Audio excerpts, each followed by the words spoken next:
In motorsports, there's an achievement called the Triple Crown. Win this, and boom, you've done it. Easy enough, right? Not really. In the near century that all three of these races have been around, only one person has achieved it. Graham Hill. After winning the 1963 Monaco Grand Prix, 1966 Indianapolis 500 on debut, and the 1972 24 Hours of Le Mans, Hill established himself in the so far solo club of winning Motorsports' Triple Crown. This inspired me with my most ambitious plan yet. Could I attend Motorsports' Triple Crown in 1 week? No. Let's cover this plain and simple. It's physically impossible to go to all three races in 1 week with the time frame they take place in. But here's the story of how I got close. Like all of life's great adventures, for me at least, the journey started here, at Boston's Logan International Airport. If I was going to complete this challenge, I needed to spend that weekend at either the Indianapolis 500 or Monaco Grand Prix. For simplicity, among other reasons, I chose Indy. So I hopped on the cheapest flights I could find, got a ride from my friend Kevin, and settled down for the start of this week-long endeavor.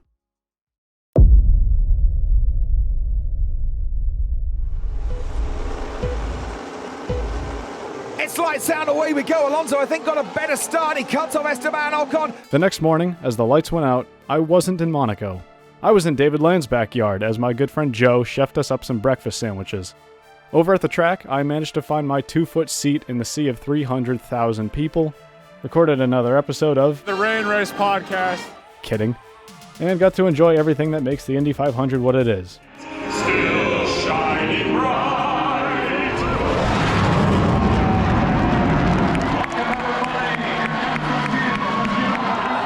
We saw passes and crashes, and we saw Joseph Newgarden finally win his dream race.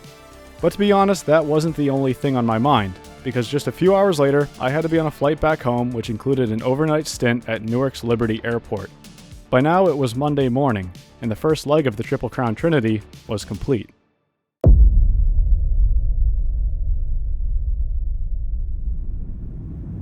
Fast forward one full day, and I'm back in Boston. This time, the overnight flight wasn't over the Midwest United States, it was over the Atlantic. After a short connection in Dublin, we powered on to Nice in the south of France, which has to have one of the most incredible approaches in aviation. By this point, we were a stone's throw away from Monte Carlo, but I had also covered 5 days and over 5,000 miles. So I used this as a time to unwind, walk along the French Riviera, and enjoy hands down the best pizza I've ever had.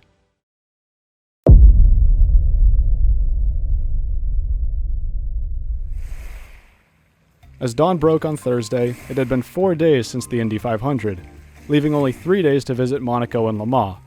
Luckily, we just happened to wake up a 10-minute train ride away from Monte Carlo, so we did just that.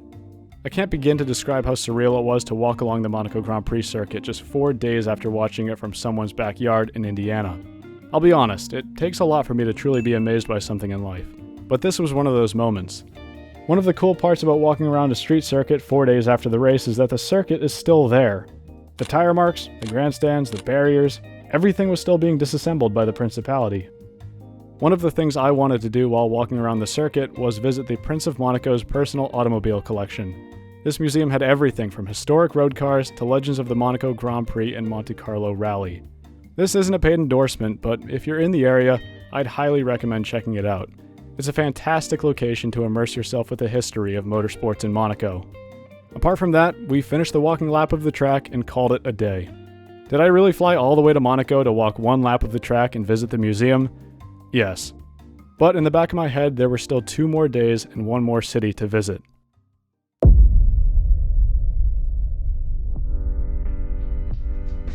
With 2 out of 3 legs complete, the rest was simple. Take a train from Nice to Le Mans and get there early enough to attend Friday's scrutineering session in the city center. And in an effort to keep this video optimistic, I'll spare you the details of the transportation nosedive that took place on Friday. Let's just say, to no fault of our own, things were less than ideal, and we spent Friday afternoon lost in Paris instead of at scrutineering.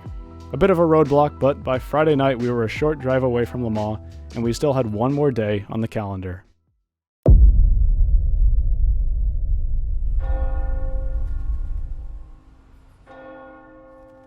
Day 7.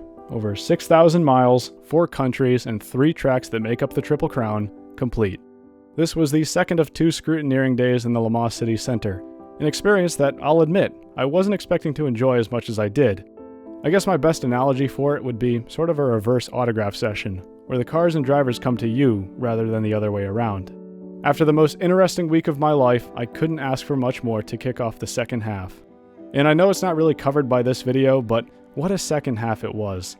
To see every on-track session at Le Mans leading up to the centenary race, visiting the incredible 100 Years exhibit at the museum, and driving multiple laps around the track in our rental BMW, it was a lifelong dream realized. I sort of dropped the ball at documenting the entire experience as well as I'd wanted, but I really just wanted to use the opportunity to take everything in. I guess I'll leave you with something cliche. If you have a goal as ambitious as this one, don't just dream it, do it.